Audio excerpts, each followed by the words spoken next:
Welcome to Matters Financial and Geopolitical from the Frontier. Thank you, as ever, for stopping by. This caught my attention, a tweet from Architect on January the 9th that made me go and listen to some Marvin Gaye, Save the Children. The real time suddenly pops out and grabs you sometimes, and that tweet from Architect was one of those. Macro thoughts, big China Bitcoin exchange says no government pressure on outflows. We've come off the highs. We're now just below 900. Oh, we're at 900. So I think it's a bit of a buy just here or just below. Home thoughts. I like this photograph from Thomson Reuters Africa, 2017. And then I saw this report saying that Chariot by Alberto Giacometti is displayed at Sotheby's autumn evening sale. And the French designer Hubert de Givenchy is selling 21 works, one by the brother Diego, and then this one by Alberto, of course, is much the more famous brother. It is rather arresting, isn't it?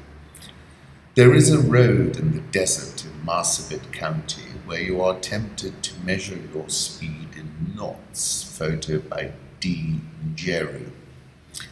Of course, that took me to Kerouac. Nothing behind me, everything ahead of me, as is ever on the road. Soon it got dusk, a grapey dusk, a purple dusk over tangerine groves and long melon fields, the sun the colour of pressed grapes slashed with burgundy red, the fields the colour of love and Spanish mysteries. It's Jack Kerouac as well. I like this photograph from the Cannes Film Festival in 2016. And then I read this story, thousands called for release of man who shot dead his daughter's rapist. And I thought to myself, I would have done the same, frankly. I tend to feel the pain of your children infinitely more than you feel any pain of your own, I think. Will the populist wave wash away NATO and the European Union? This is NATO. This is more than just a political and economic issue. If there is one crucial lesson in the current discussions about Russia's way of war, whether we call it hybrid, non-linear, or asymmetric, it is that conflict in the 21st century is just as much fought in the realms of politics, morale, economics, and governance as on the battlefield. While NATO remains the indispensable military alliance, the EU could play an invaluable role in all of those domains rightly outside NATO's remit. And that takes me back to what I was saying in December when I said at this moment President Putin has Fortress Europe surrounded. So much has happened in 2016 from the Brexit vote to President-elect Trump, and it certainly feels like we have entered a new normal. One common theme is a parabolic Putin rebound. At this moment, President Putin has Fortress Europe surrounded. The intellectual father of the new zeitgeist that propelled Brexit, Le Pen, the five-star movement in Italy, Geert Wilders in the Netherlands is Vladimir Putin. Jared Kushner will be named a senior advisor to the president. This was reported overnight. And then I came across this in Bloomberg View. As citizens, we should all be thankful Ivanka Trump is coming to town. She's the mostly sensible, contained Trump, a sea of calm, as icily perfect as Elsa, frozen. And then this tweet caught my attention from Brian Klass. Every day around 6:30 a.m. in New York, an angry billionaire awakens in a gilded penthouse to tweet furiously about how he is a victim. The Pope said we are dealing with a homicidal madness which misuses God's name in order to disseminate death in a play for domination and power. From the beginning, it was inevitable that history's first pontiff, named Francis for the great 12th and 13th century apostle of peace, would see himself as a peace pope. On Monday, Pope Francis signaled the press for peace will continue to be a top-shelf priority in 2017, pleading for an end to the homicidal madness of terrorism and war. In particular, France has issued a challenge to religious leaders of all faiths, once and for all, the idea that killing in the name of God can ever be justified. Sadly, we are conscious that even today, religious experience, rather than fostering openness to others, can be used at times as a pretext for rejection, marginalization, and violence. I appeal to all religious authorities to join in reaffirming unequivocally that one can never kill in God's name, the Pontiff said. I want to agree with him. Put up a photograph of Pope Francis. Iraq, a picture taken on January the 8th, shows a mushroom cloud in the sky after a car bomb exploded in eastern Mosul. Look at this photograph. Carnage in Baghdad. At least 23 people are killed by ISIS suicide bombs. And then look at the hardcore data in Maplecroft risks Civil Unrest Index for Q3 2016. Marwan Bishara, who works for Al Jazeera, asks, what if another adolescent leader with small hands and big missiles started brandishing them to test, irritate, or? What happens when two teenage leaders get access to nuclear weapons? And that took me back to something I wrote in 2011. I said they all have had tiny little hands like the elves and the shoemaker. Far away in distant lands lies the Hermit Kingdom. The land is ruled by the House of Kim, and its capital is Pyongyang. The first and eternal president was Kim Il-sung, and his successor, Kim Jong-il, whose designated successor is Kim Jong-un. They've all had tiny little hands like elves, like the elves and the shoemaker. Have a look at this photo of Kim Jong-un in his signature hairdo, often posted in Southeast Asian barbershops. I really wish the youngest Kim Jong-un, was on Twitter, because I think we'd have so much excitement.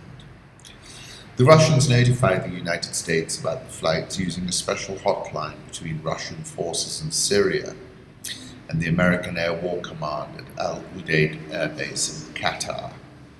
This is Russian warplanes have carried out airstrikes to support Turkey's offensive in northern Syria against the Islamic State, an important evolution in a budding Russian-Turkish partnership.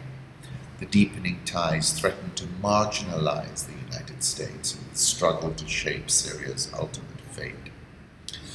Russian bombing is a remarkable turnabout from November 2015, when a Turkish F-16 fighter jet shot down a Russian Su-24 attack plane that had violated Turkey's airspace. The FT is talking about the end of a beautiful relationship between Beppe Grillo as he bids farewell to Nigel Farage.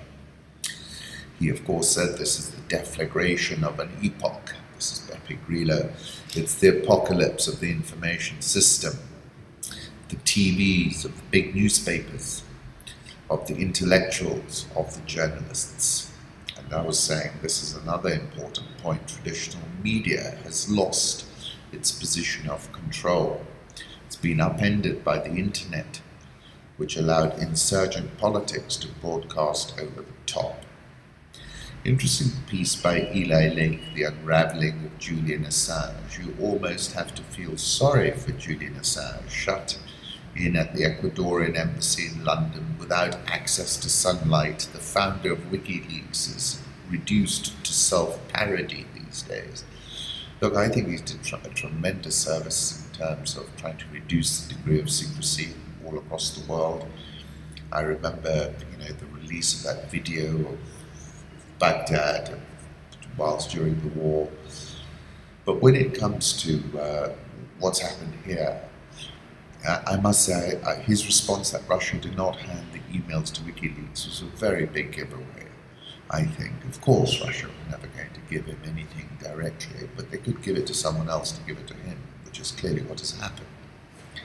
And that was the point about non-linearity I kept making. You have to learn how to navigate a linear system in a non-linear way. It would be very linear for Russia to just go and hand it over to them. And then also some of his comments, he's seeing it very much, and I don't know it's whether these folks were just in the government, and the government, of course, will not have liked what he did. Would it have been the other way round? Would it have been binary? But I think it's become so personalized. And really, I think he's gone over the top in this regard, where he's aided and abetted an intervention.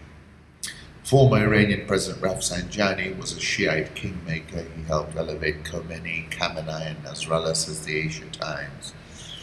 And in this photograph, you can see Ayatollah Rafsanjani's coffin, Javed Zarif, Hassan Rouhani, Nahavandian, and Jahangiri, all paying their respects. Let's move on to the currency markets. Euro dollar was above 106 a minute ago. It's now at 105.96. Dollar index 101.62 this morning, must be higher. Yen is 115.72. Swiss franc 101.22, the pound 121.45. The Australian dollar is at 0.7363. India rupee 68.025. South Korean won 11.9631. The Rial 319.66. Egyptian pound 18.3725. And the Rand 13.6182. The pound had a steep fall yesterday. Take a look at this from Bloomberg. This is on concerns that it's almost certain now. It's like a hard Brexit, and the market doesn't like it. These were comments by Theresa May. Her red line is control of the borders. She can't get a soft Brexit unless she gives some ground on that, and I don't think she is.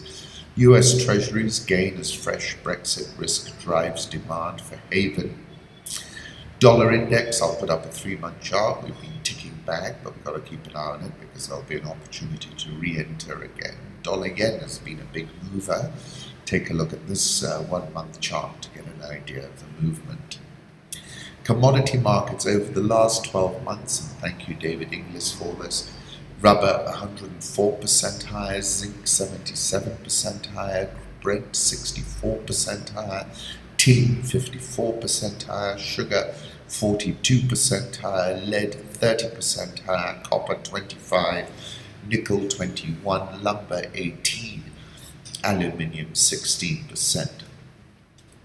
Gold continues to head higher, 1186 last. Let me put up a 6-month chart. I think you fade it now and sell it. OPEC production cuts. This is via Twitter. Gives you an idea of where the cuts are meant to be happening. What was interesting, there was a sell-off yesterday. Brent dropped below $55 a barrel, down 4% on the day.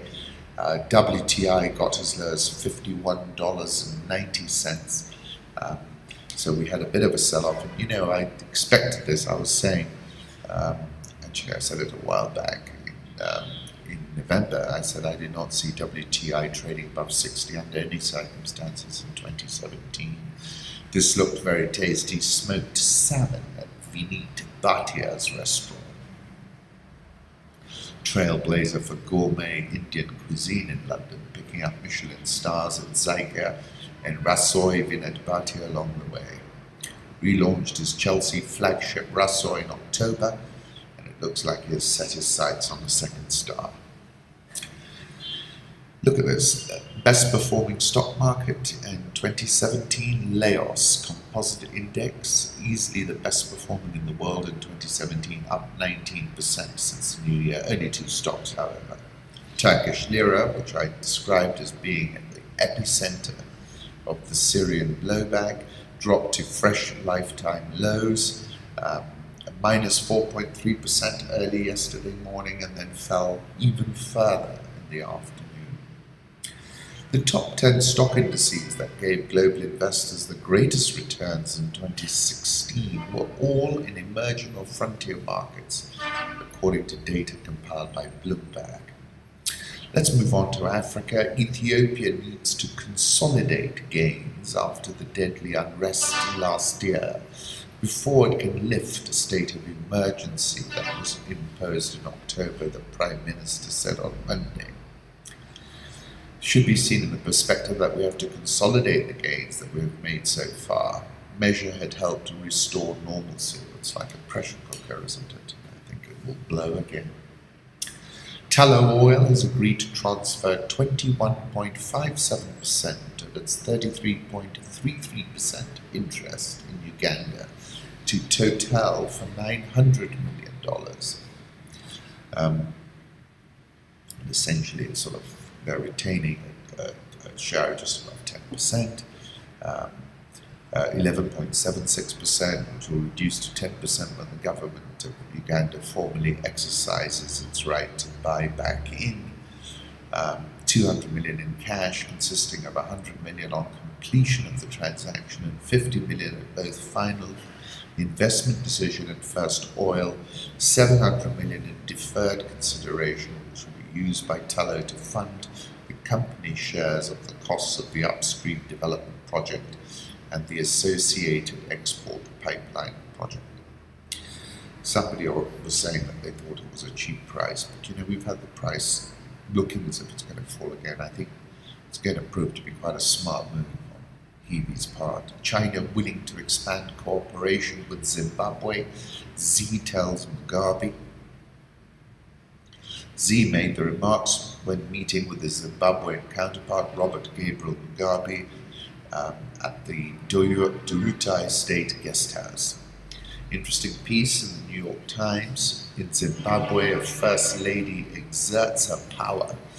The First Lady of Zimbabwe's display of power was unspoken though clear during the governing party's annual Congress as she focused her speech on her new party regalia, featuring a teacup-shaped image of our country. We all drink from the teacup, Grace Mugabe, the First Lady, said, explaining she had designed the regalia herself.